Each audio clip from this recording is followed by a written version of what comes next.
To begin with, a special shout out to Candace and Evan, wife and son of Lester. If you stand up.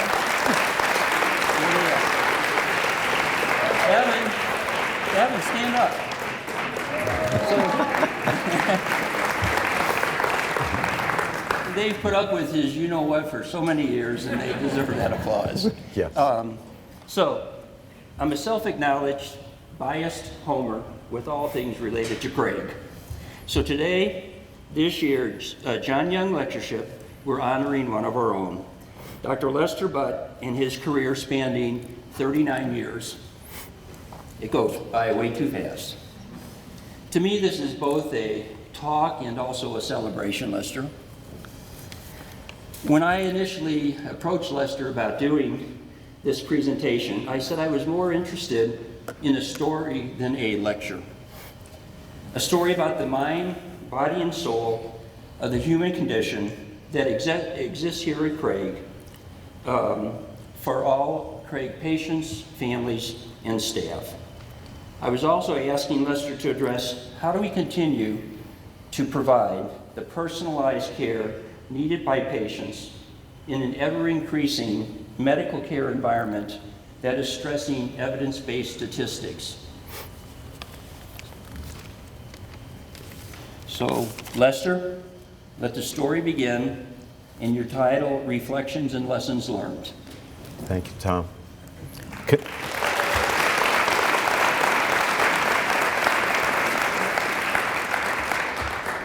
Can folks hear me? Michael, can you hear me in the back? Yeah? Okay. This might dribble on beyond 2 o'clock. I hope you can stay because we got a relatively late start. But I want to thank you all for coming and thank Tom. When initially invited to do the John Young Lectureship, I mused whether this was secondary to moments of severely impaired judgment on the part of CNS and senior management. But irrespective of your collective lack of capacity in this regard, I am deeply honored. This is especially true when I reflect upon the people, names you will not recognize most probably, whose iconic voices have really spearheaded SCI rehabilitation internationally, who have been tapped for this lectureship. John Young, of course, Connell Wilmot, Ed Carter, Hans Frankel, Randy Snow, Bob Edgar, Barry Corbett, and our own Bob Mentor, Gail Whiteneck, Dan Lammertz, and Denny O'Malley. We're all part of multiple families. As such, first I want to acknowledge my primary family, Cece, Evan, and Graham, how I dearly care for you. You've been most tolerant of my love affair with Craig. Thank you so much for your patience, your caring and support over all these years, and the same acknowledgement for all of our families who care and support us, because you really are the cement that allows us to do what we beautifully and magically craft at Craig. Prior to my employment here, I envisioned myself in private practice treating mundane neuroses in an insulated, isolated environment. But many years ago, Scott Manley, then Director of Family Services, took a true leap of faith with me and offered me a position in spite of the fact I didn't have an iota of experience, exposure, or training to rehabilitation. A million thanks for your experiment, Scotty. For my life has thankfully been never the same. In that time is hurtling me towards completion of my career at Craig. It's assuredly a time of reflection, sentimentality, and appreciation. And similarly, I challenge you to consider the following. Why did you choose Craig for your life's work? Why do you stay? What are your special Craig moments? And importantly, what makes this place unique, a true life gift? This lecture is cannibalized from previous lectures I've done, albeit with some definitive twists, as you'll see. That stated, I consider this the most important lecture of my professional career, my swan song. Primarily,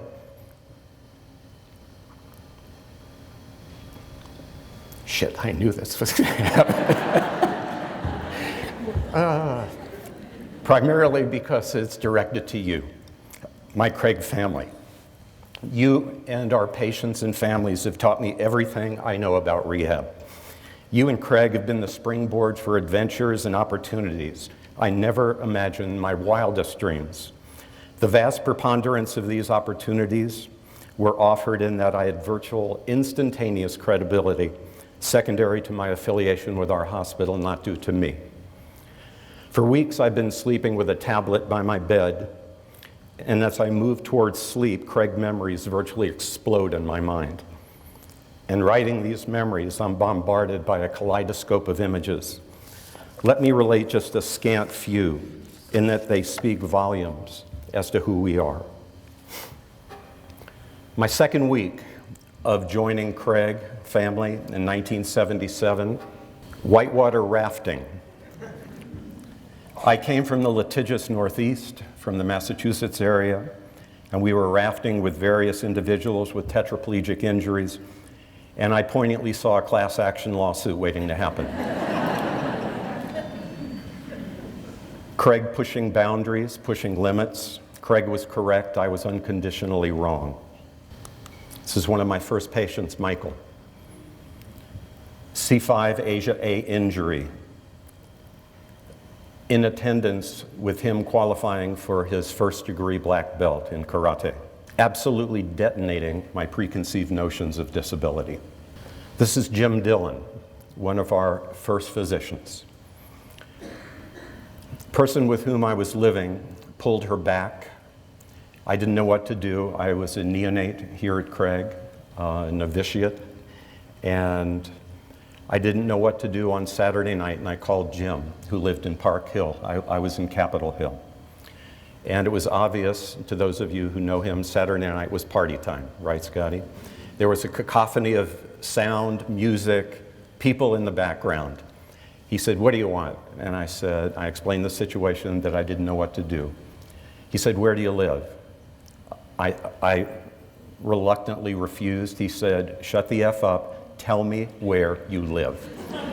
Jim Dillon left the party, went to Craig, picked up medicine, equipment, and drove back to my house and spent a half hour talking me through what to do. The gift of caring for me, a new member of our Craig community. The death of a beloved Craig OT, where we had an extraordinary literal and figurative going away party for her, where we cried, laughed, and drank to her last days and her life.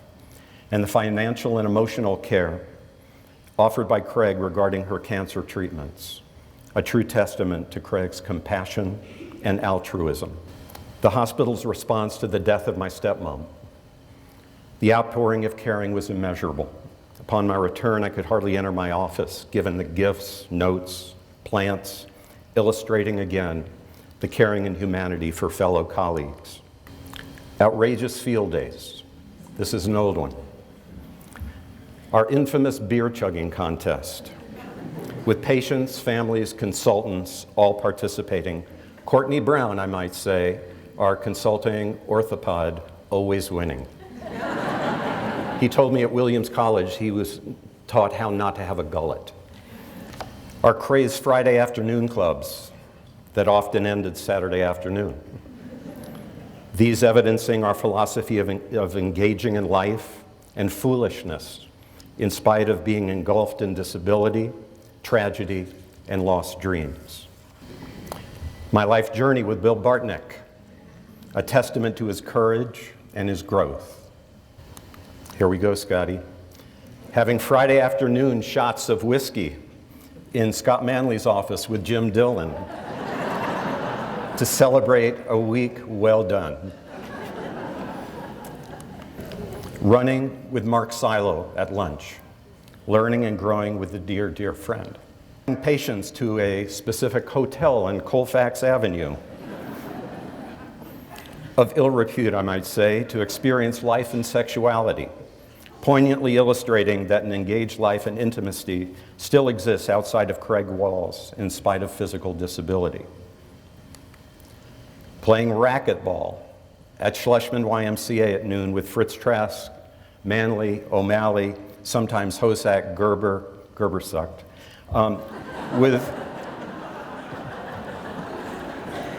with competitive testosterone running exceptionally high, showing the value of attempting to inanely remain young. When I was single, Jan Lammertz and I, innocently lying in bed together, with Dan serenading with cool blues guitar riffs next to us, adjacent. The importance of deepening friendships inside and outside the walls. Growing up and older, hopefully wiser, with people like Adele Stalder, Bert Minardi, Clara Cahal, Howard Gonzalez, Katie Albertus, Cindy Braden, Lee Means, Schrag, Gerber, Barry, far too many others to mention. And again, hopefully with some wisdom along the way.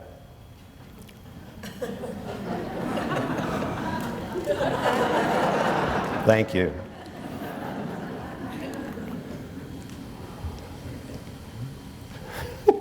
The boys of summer, whitewater rafting trips, and Fibark. The essence of stupidity. 24 of us floating down numerous rivers. Extraordinary, there were no deaths, creating life memories. So, here we have Bill Rose, Maggie Rose's husband. Here we have Lee Means. I will keep to my vow not to really pay attention to your t-shirt. This is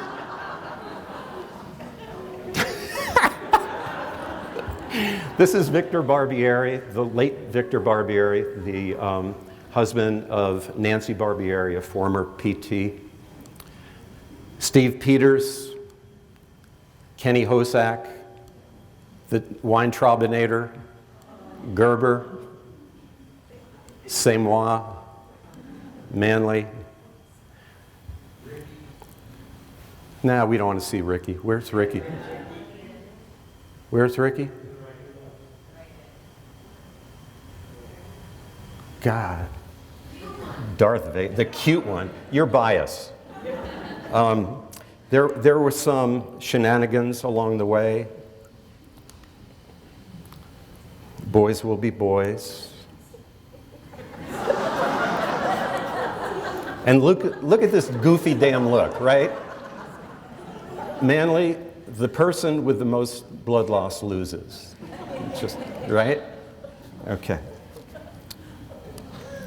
Having a screaming match with Dr. Hahn in the cafeteria to the amazement and chagrin of fellow staff members. The utility and power of one's voice. Sexual attitude reassessment. SARS with beanbags, animal videos. Enough said. My time with Mike Shee at multi-trauma unit. A patient emerging from a coma. I can't relate this in a public forum. Many of you know this situation. Hilarious moments not intended to be humorous. This is a shot of Binghamton, New York, upstate New York. A patient asked me at his 1-year anniversary to be with him as he withdrew his ventilator. I was in O'Malley's office, and he asked me what I was doing the next week, that coming weekend, and I told him about this, and he said, "We're going to underwrite your trip. This is not on you," as was my intention. When I got back from the event, Julie Keegan was curious about the nature of the expense.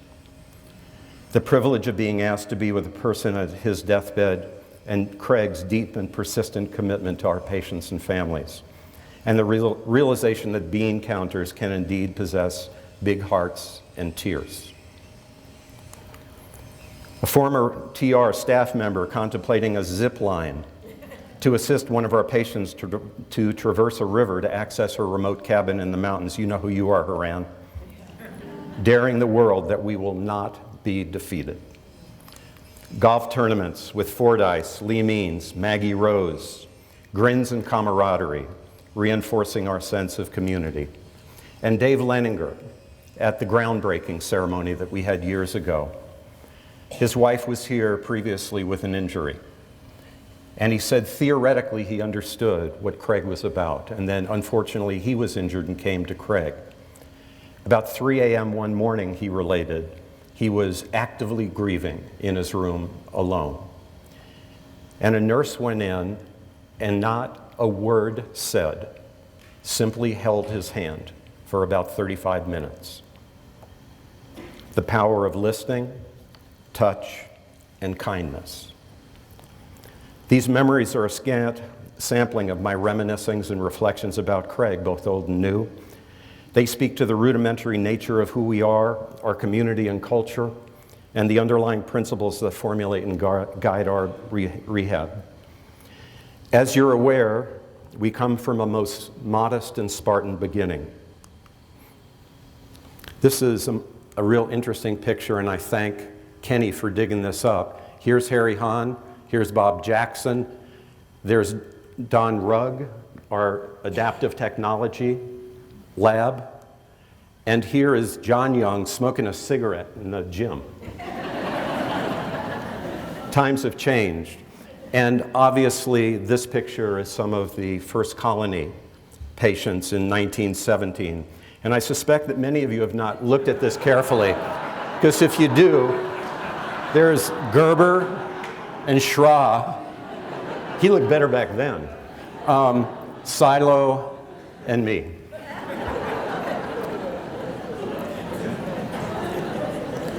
But if you strip away the glitter, our high-tech equipment, our shiny, new, and alluring facade, you readily observe the heart and soul that define who we are. So let's talk with a little bit more specificity about our culture with these memories as a backdrop.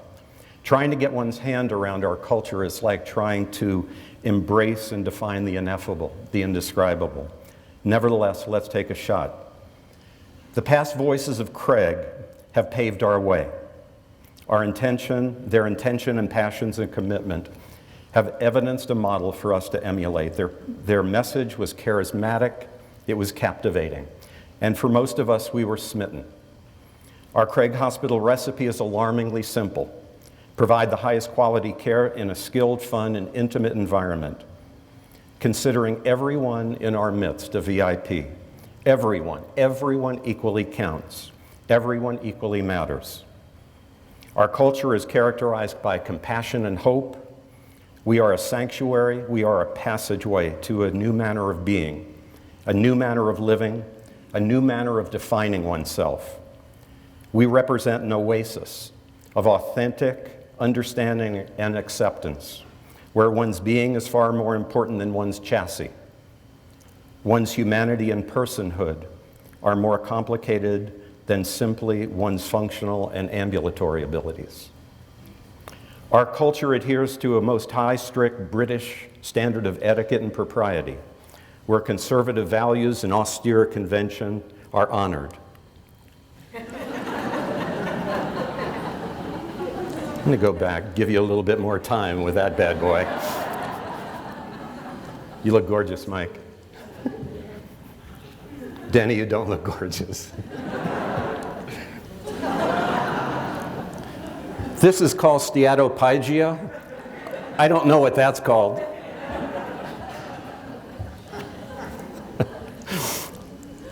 And some just deserve the wide screen. That's a big pin you got, sailor. Nice job, Lammerts, emulating a great ensemble, right? But it only gets better. He's a proud man.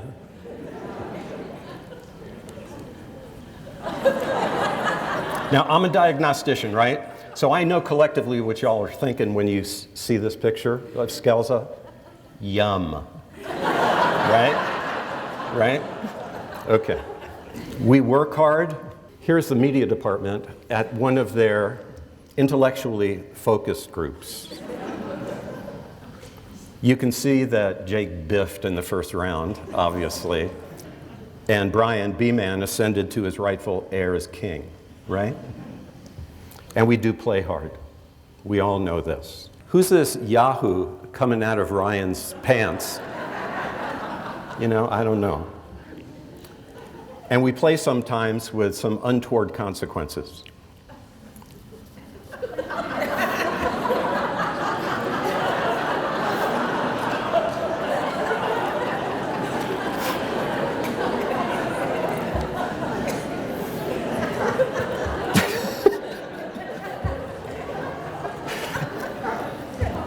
Craig is truly unique.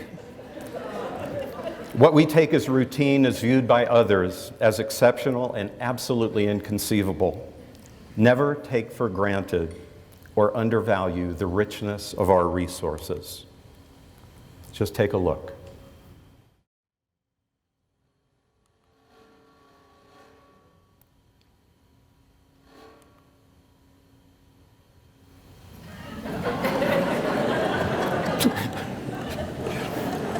You know you shouldn't ask me to do this, right?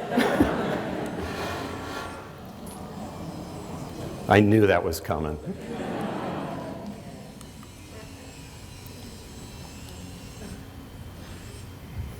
So I ask you, how many staff members do you know by name?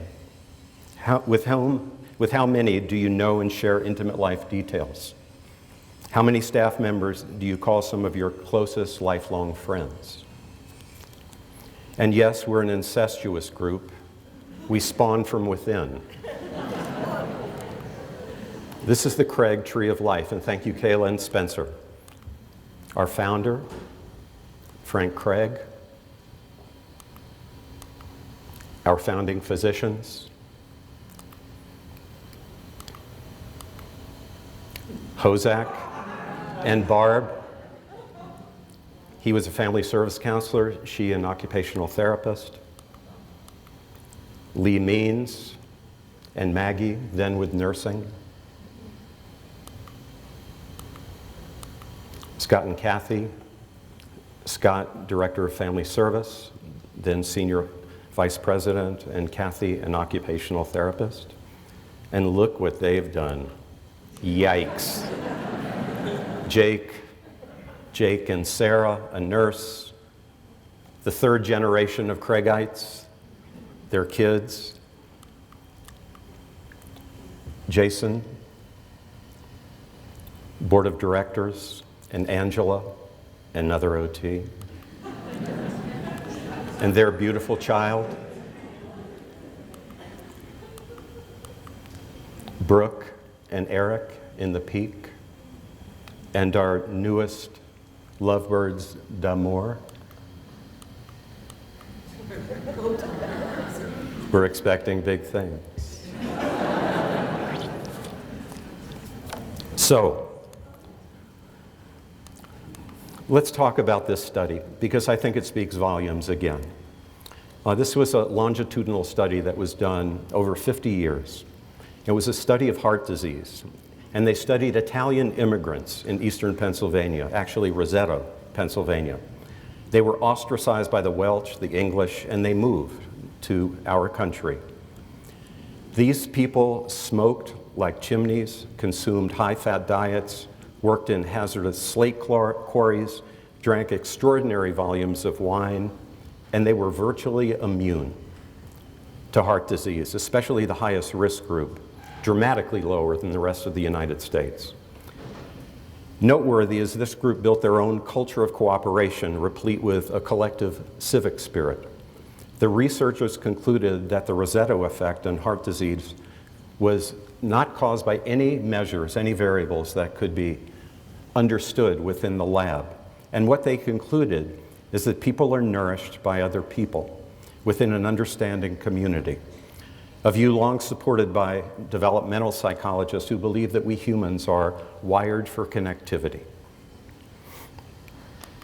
Darwin, along with this theme, in his treatise, Descent of Man and Selection in Relation to Sex, at the turn of the century, we have it wrong. It is not survival of the fittest, as you'll see, but survival of the kindest.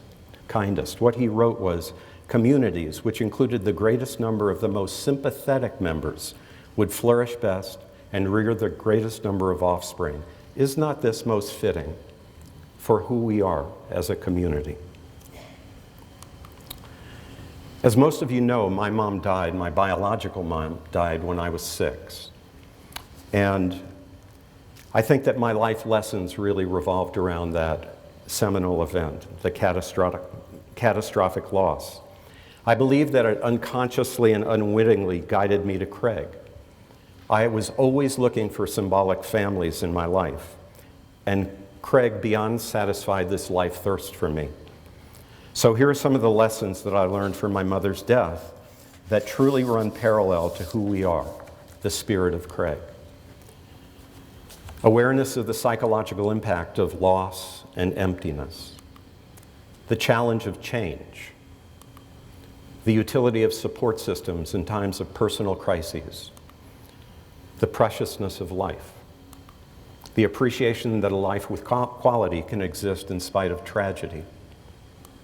The belief that crisis can create opportunities for growth. Respect for an individual's strengths. Tolerance of a future ambiguity and unknowns. The value of hope. Awareness that loss is a biographical event occurring within the context of someone's world. And the resilience of the human spirit, if given the correct resources. So, many lessons learned. And I'm going to rapidly go through some of the lessons that I've learned as a result of being here at Craig.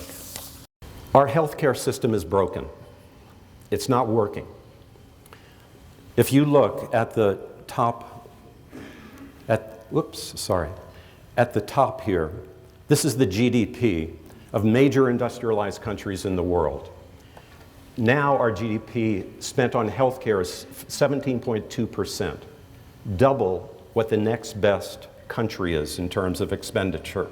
Yet we rank 23rd in terms of outcomes in the world. That's an abomination. Look at the satisfaction with our system. We are the bottom rung. A good 75% of us think that fundamental changes need to occur and the system needs to be completely rebuilt. There are millions of our fellow Americans who are without health care. Approximately 250 million are without long-term care insurance. Many senior Americans with disabilities can't even afford insurance. And our present system doesn't often support the long-term needs of those with disabilities. Educational, residential, vocational, accessibility, psych needs. These things are imperative for successful life in the community.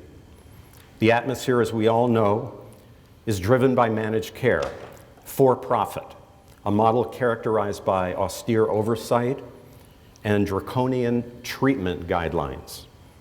They attempt to dictate who we are and what we do and how long we keep people.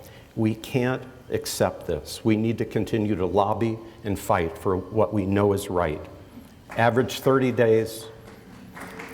CCM started that. Average 30-day limits, crazy on the inpatient side. And on the outpatient side, even more bizarre. Not allowing people to reach their life potential. So, summary, loss of autonomy, internal and external oversight, reduced lengths of stay, suboptimal care, heightened emphasis upon the profit margin that's led to a disillusionment both within the patient population and sometimes within us, the treating. It's often been said that our system has lost its soul and is in dire need of heart-to-heart resuscitation. Craig is not of this ilk. We're one of the last bastions of what's right. And I trust we'll continue to fight for that. So what are the solutions? Squeeze out excessive and unnecessary utilization, no defensive medicine, move away for a fee from service, where more intervention is financially rewarded, reward positive outcomes, where we are on the line, not patients are on the line. Better outcomes are rewarded, not simply utilization. Cap Malprac, move away from the for-profit model. I had the privilege of being in Vienna recently doing a lecture. 87 countries represented, and I spoke to as many people as I could. We are the only country that I know of in the industrialized world that has a for-profit motive that drives our healthcare system. It is wrong. And we need to allow for reasonable death with dignity options. 106 passed in Colorado.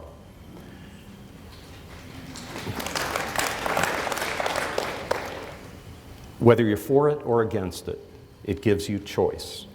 And isn't that what we are about as a country?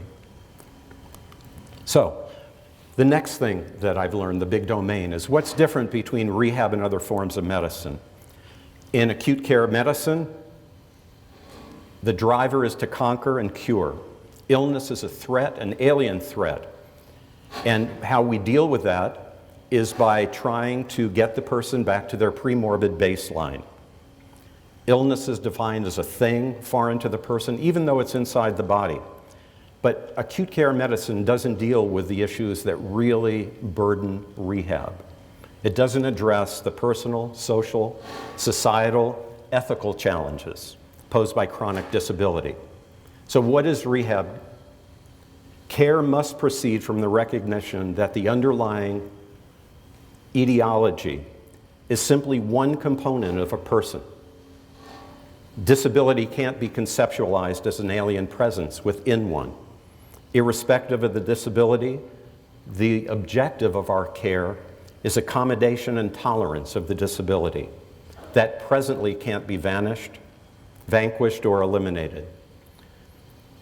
At this point in time, our agenda as a rehab community is to minimize the limitations of chronic disability and control secondary damage. Until a cure is discovered, people with chronic disabilities have no other constructive choice but to integrate the disability into their daily lives and their sense of who they are, their personhood. In contrast to acute care medicine, disability is not an invader to be conquered, but one aspect of your personhood that can be tolerated and transcended with resolve and resilience. It's my belief that healing and rehabilitation necessarily entails a biopsychosocial model, attention to who the person is that you're working with. It's my belief that that experience is far more complex than comes out of any research. So the goals, not premorbid ideal health, but rather wholeness of who you are as a human being. The mandate is to stay intact while searching for meaning and purpose in your world. And so instead of warfare, again, as in acute care medicine, it's a process of negotiation, diplomacy, and reconciliation. So, acute care medicine most often sees the person as a patient doing two. We in rehab see the patient as a person doing with, a collaborative process, a partnership, mutual decision making. Acute care medicine searches for cure. Until cure comes, we're in the caring business. Acute care medicine professionals, in my mind, are technicians. We're docents, we're healers, we're guides. The emphasis is in acute care medicine is on the biological.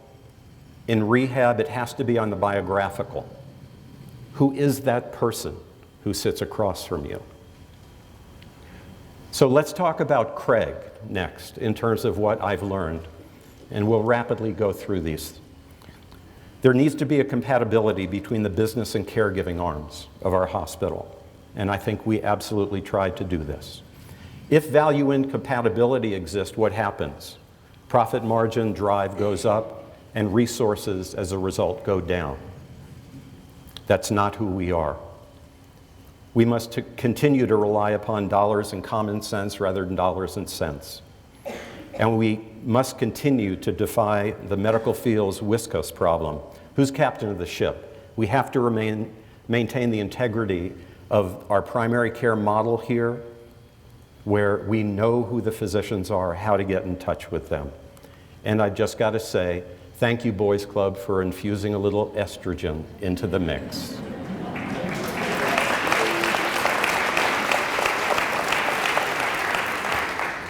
Both acute care, did Morgan start that clapping?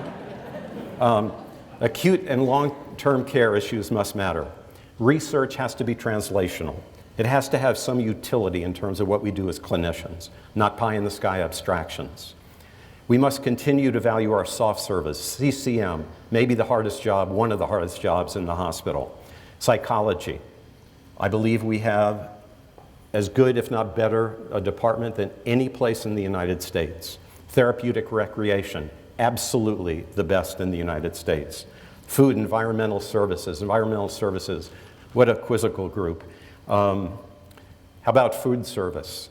How about the people who do maintenance around here in terms of, environmental care, the Rubens, the Valentes, Solomon, Bernard? How about our Marias? How about Lily? How about Hazma? How about Goya? Amazing people. We must be vigilant to not spending excessive and exorbitant time documenting care versus giving care. We need to support wisdom, which is science and business, coupled with heart. We must continue to promote health promotion, maintain that quality care benefits everyone, patient, family, staff, and the insurer in the long run, because secondary problems and recidivism go down. We must continue to heighten the interface between senior management and our hospital staff, seasoned with mutual tolerance and understanding. We are all working towards the same goal, and we can't forget that. And we must give adequate time for self-reflection, because production of widgets is just that. We need to stand back and appreciate what we're doing and how we're doing it. In spite of our enlarged and modernized facility, we need to strive to maintain intimacy and cultural gifts that we have. We need to continue to develop a new generation of leaders here who share and maintain core values. All things being equal, it's my adamant belief we hire from within. And I challenge that unconditional swimming with the rest of the rehab hospital fishes is not warranted nor productive in a unilateral way. That only potentially homogenizes us. We are different in fundamental ways. It's up to us to maintain this beautiful difference. We need to continue to develop and nurture our clinical teams. They are absolutely the drivers of who we are at the hospital. And we need to continue to be in the enterprise and business of living. If we balance the business and enterprise of living, all factors are satisfied, the financial stability as well as patient outcomes. Says teamwork, a few harmless flakes working together can unleash an avalanche of destruction. Let's talk about clinical teams. We're symbolic families. There need to be clear roles, responsibilities, which I believe there are. Reinforcement of unity, passion, cohesion. There can't be sole reliance upon evidence-based guidelines. One size fits all is not the way to go when dealing with human beings. God created us far too complex, and we need to appreciate and celebrate those differences. There has to be an understanding of clinical practice guidelines juxtaposed who that person is sitting across from you. Look at what needs in a true, if we could ideally have an experimental and control group, look at the variables we'd have to control. And this is a smattering.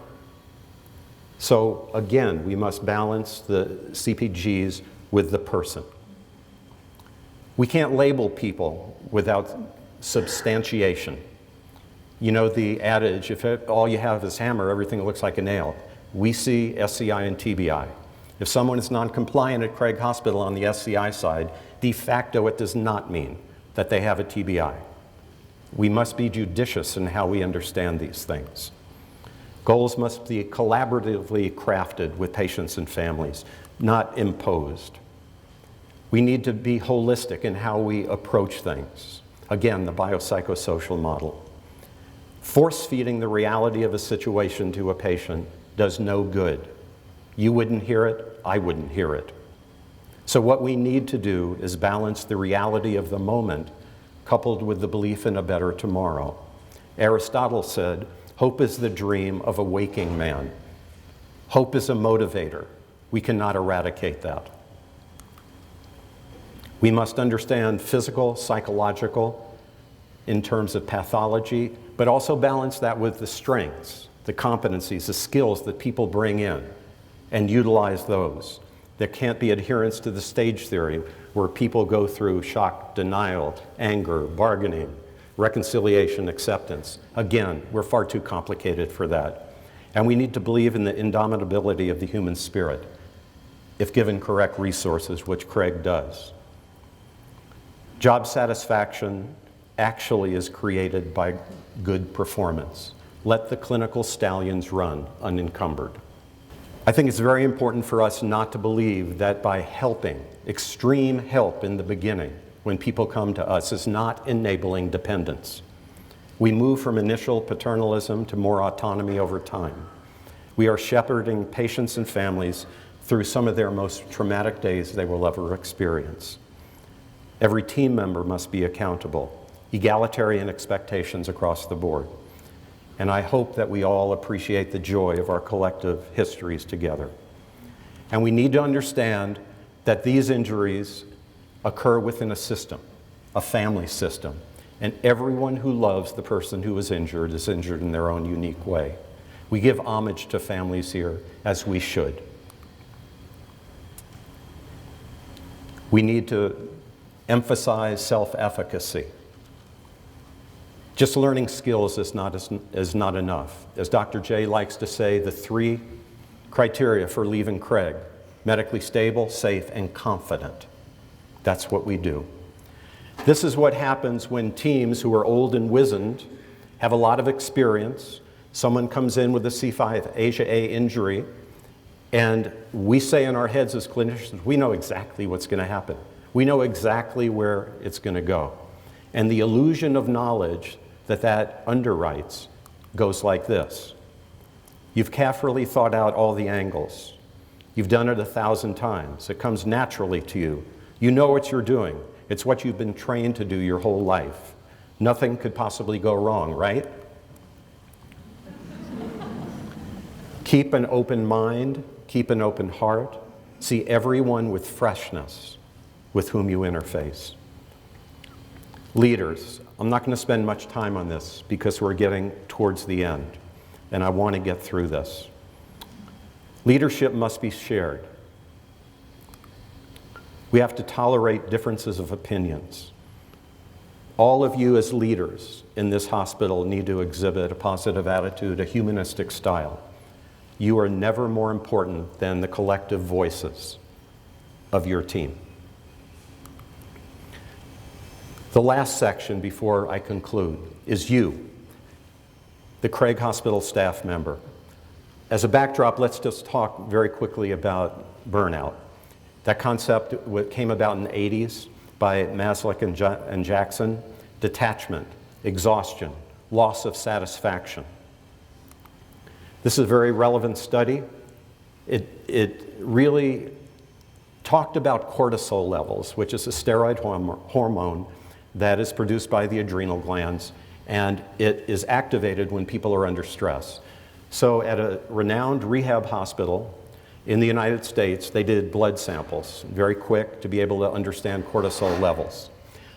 What happened was they took stressed staff members and non-stressed staff members, and they showed them this picture that was very diagnostic. 2 identical dolphins.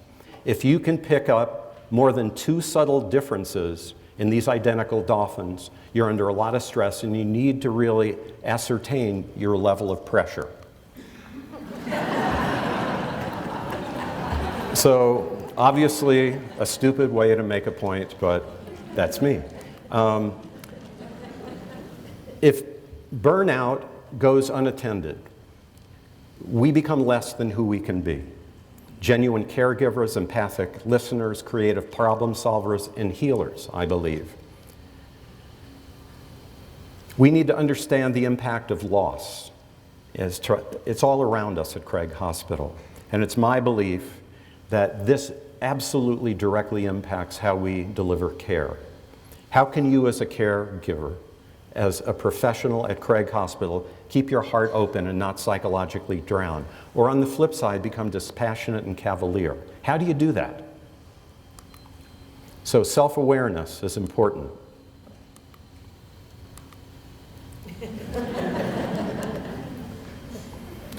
We fall short if we don't look in the mirror well.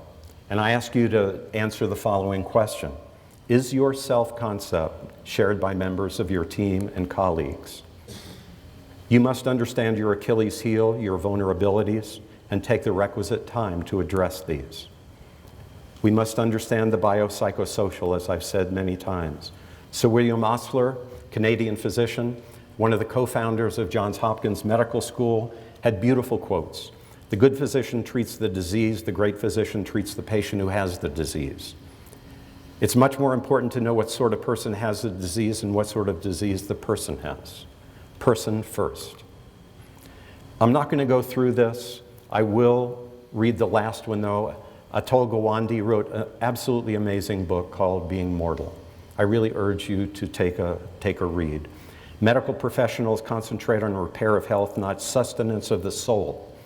The aim is to help people in a state of dependence sustain the value of existence. You don't need to sacrifice your autonomy just because you need help in your life.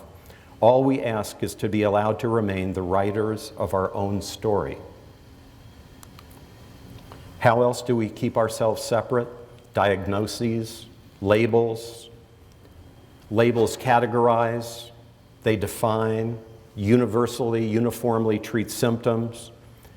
The problem is where business practice infuses clinical care, where Martin Buber's I-you concept paradigm gets transformed to I-it, where the person who's sitting across from you is a mere object. The more you see the person who sits across from you as someone with a frontal lobe injury, with a subdural, with a C8 tetraplegic injury, the more the person becomes a problem. The person is far more than just that diagnosis.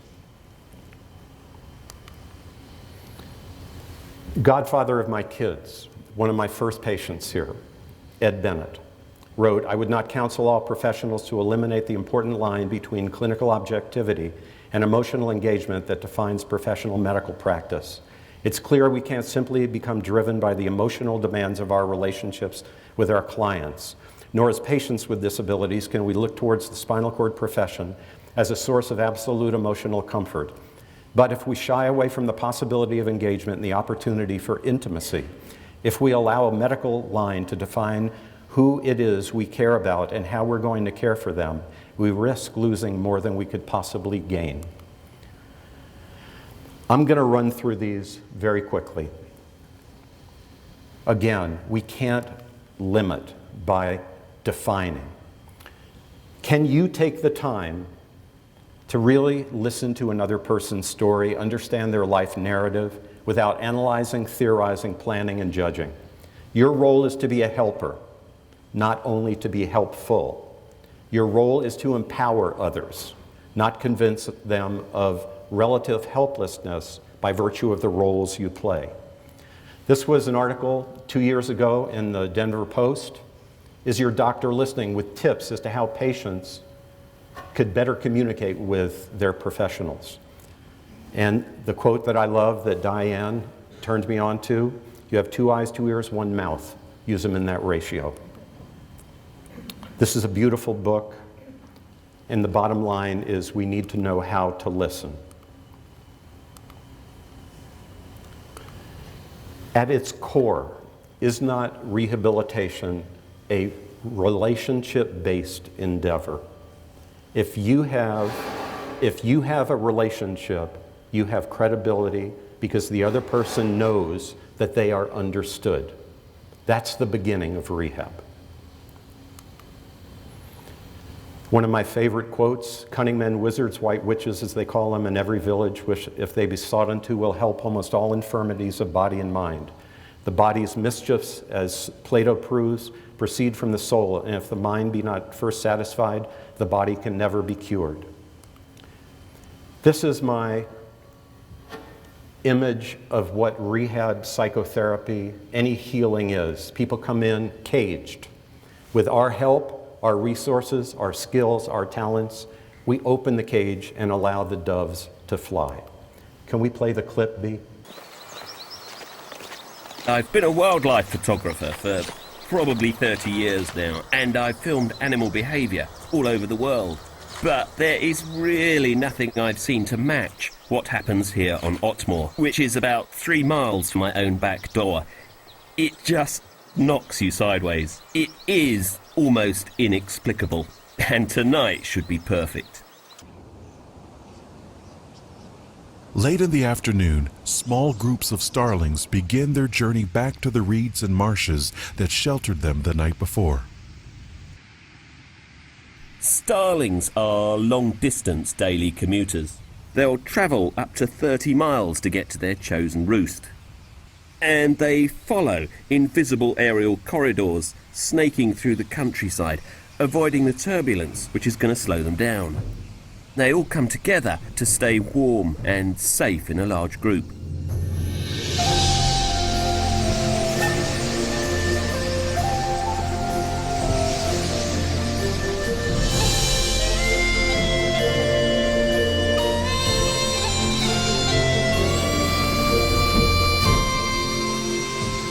As daylight wanes, small clusters become enormous flocks called murmurations, a name possibly derived from the sound made by 500,000 beating wings. And you'll see them gathering in the air, up to 300,000 individuals, all in one flock. They're very intelligent birds, and they'll be checking out the roost site, making sure there's no predators around. Any raptors or foxes will be thoroughly specced out before they settle.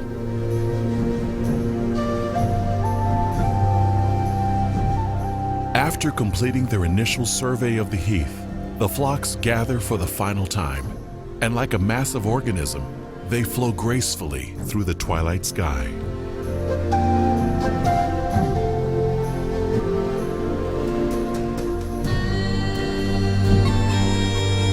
If a hawk or falcon approaches, it is often confused and driven off by the sheer mass and movements of the flock.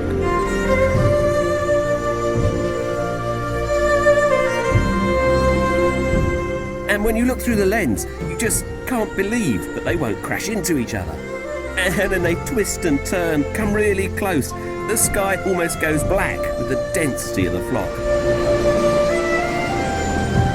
Then you can hear this roaring noise in the air, and then suddenly they'll rain down like giant black hailstones. It is an astonishing thing to see as they take to the roost for the night.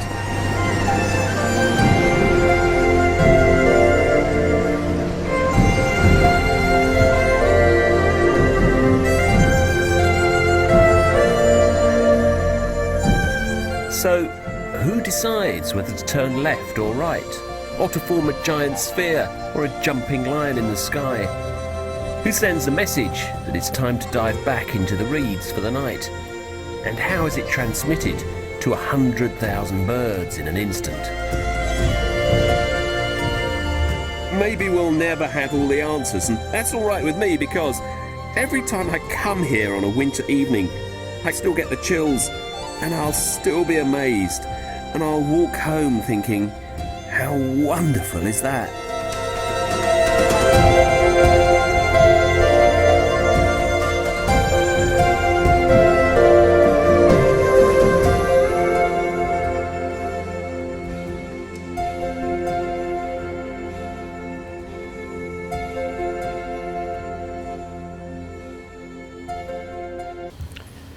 So why did I show this video clip separate from its sheer beauty? Because metaphorically, we are the starling flock. We are coordinated, integrated, unified in our mission, all working towards the collective good.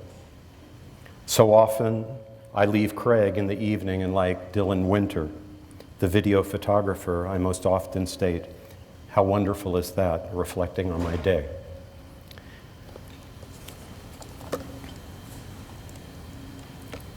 So is there light at the end of the rehab tunnel?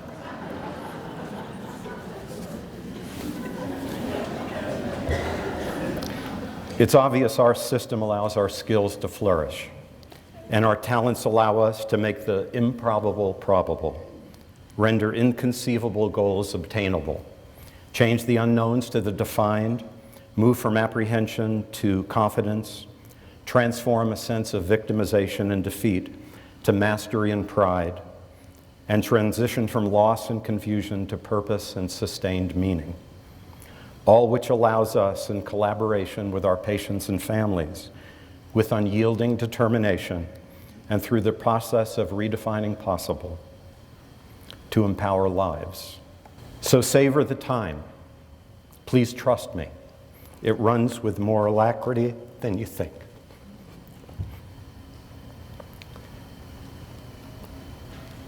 Be the voice that always upholds what's best and true as to who we are. Never ever lose your Craig humanistic compass.